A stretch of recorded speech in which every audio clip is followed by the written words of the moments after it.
Okay, this is the fifth lecture of chapter 14 and 15. So this little picture here is looking at a dam. Let me go ahead and change my little marker over here back to the felt-tipped pen. And looking at this one here, it's a nice little depiction. You can kind of look at all the little inputs here for what a dam is. Obviously, you're blocking a river, so you're having this buildup of water in the rear of the dam, but you have all these benefits that are now available to you because you have a consistent water supply, or a more consistent water supply, which is being reserved in the back. If you look at this picture over here, you see now that we can actually harness the power of that water as it's being relieved or released from the dam. So we have electricity which is being generated. But then you potentially also have some downsides, which would be, whatever area was here in the past is now flooded. So the water, we've lost whatever habitat was in this general area over here. And of course you have a somewhat decreased water supply, which is now going downriver. Here's a nice picture of what an area has looked like compared to, well, I think that's somewhere else we'll have that picture. But in any case, we can see what effect this dam has had on the area. So it has flooded everything behind it here. But of course you see that they are using that for electrical needs. One thing it does mention here in the notes over here on the side is that this Colorado River, which is a very large water supply, it's sometimes, many times, doesn't actually reach its destination any longer. It does not make it to the Pacific Ocean any longer because of all the dams that have been put in place and the heavy usage of this water. And this last one here, some of this is cut out. It says, provides electricity from hydroelectric plants for 30 million people. So, yeah, that's quite a bit. Here's a larger view of all the dams that are in place along the Colorado. So you can see some of the different placements within there. And so again, it's a great electrical support. So it's harnessing that energy that's available, and that's really a good thing. But you are altering the river system in doing so. So there are some pluses and there are some minuses in doing this.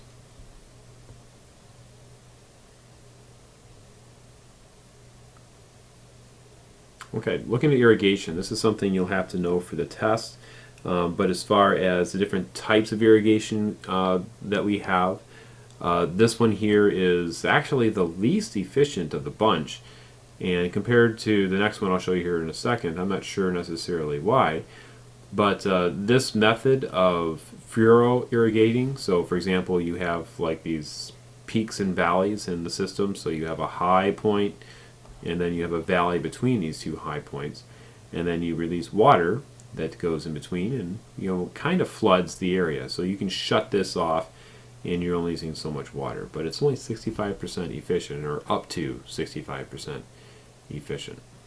The next one is flooding, which seems like it should be less efficient, but apparently, maybe because we do it less frequently, it's 70 to 80% efficient. Maybe it also depends on the crops that we're using, but that's the listing.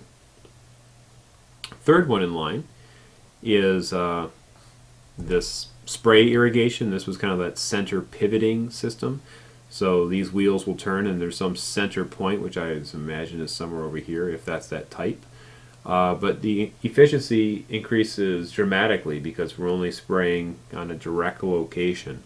So it's a much preferred method in comparison to the two that we have previous. But of course there is some cost as far as the machinery that's required to do this, and the construction and the maintenance of it. The last one, which is very efficient, is drip irrigation. Notice we have these little cups which will hold the water in for all these particular plants. And you put the water exactly where it needs to be, so it's very efficient. So this is kind of hitting for gardening as well, or home irrigation. You just put the water where you need it. It wastes very little water. Looks like we're planting trees, or I don't know, Christmas trees. This is just an example of a type of dam. This one, the Three Gorge Dam in China, 2 kilometers long. Wow, that's pretty big. It's over a mile across, and it's the equivalent of 18 coal-fired plants or nuclear power plants. So it's big, and it's certainly beneficial for their population, but it does have its drawbacks based on displacement, and because you're putting that much water, you're backing up that much water, you actually are creating some seismic activity. You're changing the Earth's density in that particular place based upon how much water you have in one location. All right, as far as dams in the U.S., just looking at as far as the construction of dams, so we're trying to hold back as far as some of the sizes of some of the dams that we've put together, but they seem to be kind of holding back on some of that. But it is a good energy resource, but we have to balance it out as far as what are the impacts of this. So it is something that apparently we are looking at. So the idea of transferring water, there was a video that I was watching the other day talking about water shortages in California, and they actually have considered bringing water down from Alaska based on their shortages of water. So interesting that they're talking about transferring water down from Alaska. And usually every year or two, someone in Arizona or Nevada will look over on the map and see that Michigan's got a lot of water, and they'll question the potential of the Great Lakes, I shouldn't say Michigan, of moving water from the Great Lakes to their regions because of their water shortages. And as we mentioned earlier, because of what we see potentially is going to be an issue for them, that conversation should probably continue. All right. As far as some other vocab words, some differences, 3 words we can look at. We already talked about dams, which is something that holds back a river, and it's generally used for either to create a reservoir of water or for electrical uses. But these 3 we'll mention here. Levees. Levees can be natural, so it could be something that holds back the high water when a river floods. If you think of Hines Drive, there's some levees, some natural levees in there that prohibit the water from getting up to a higher location. The difference between a levee and a dike is a dike is for like an ocean. I suppose it could be for a lake, but it's usually for like an ocean, or you think of New Orleans. They have structures that will hold back the water permanently. So those are sitting there, keeping a city or a location that is actually below sea level. So to me that just sounds like not a very good idea. Why don't you locate that city someplace else? But what holds the water back is a dike. The third thing that I was trying to think of earlier is something called an aqueduct, and the most famous of these are old Roman ones that would move water hundreds of miles for their populations. And this is an example. So it's kind of like an artificial river that's been created to move water. When you think about the architecture and the engineering, it's really fascinating how they were able to do that. And these are just a couple examples of that still exist. They're still there. Okay, this last little section here is looking at some places that are having some more issues with water. California we already mentioned as far as trying to move water from one location to another. Moving on to the Aral Sea, it's a very interesting location because it has or had a large amount of fresh water available to it. And here's 2 different pictures of what has changed. So we see the boundaries of the lake at one point, and then what we look at today. It's changed dramatically. This is one of the things I was looking at. The water level has dropped by 22 meters. Wow, causing 24 native species to go extinct. So it's not only had impact on the water, but of course everything surrounding it. What are some things they can do to treat water? We'll just barely mention this.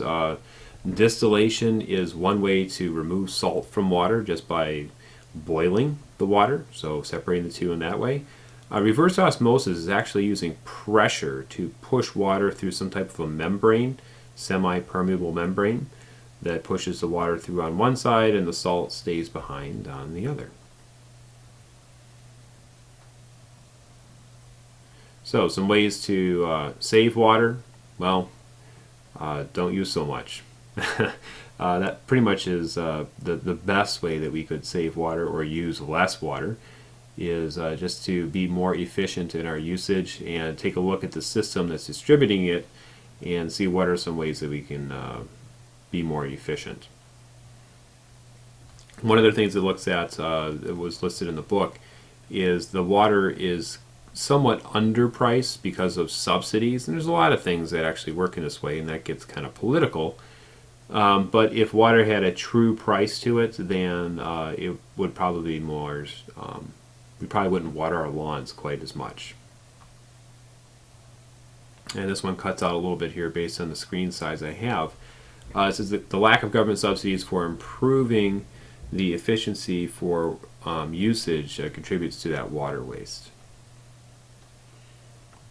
Okay, in your house, the biggest usage of water in your house, surprisingly, I always thought it was the shower, but maybe it varies from location to location.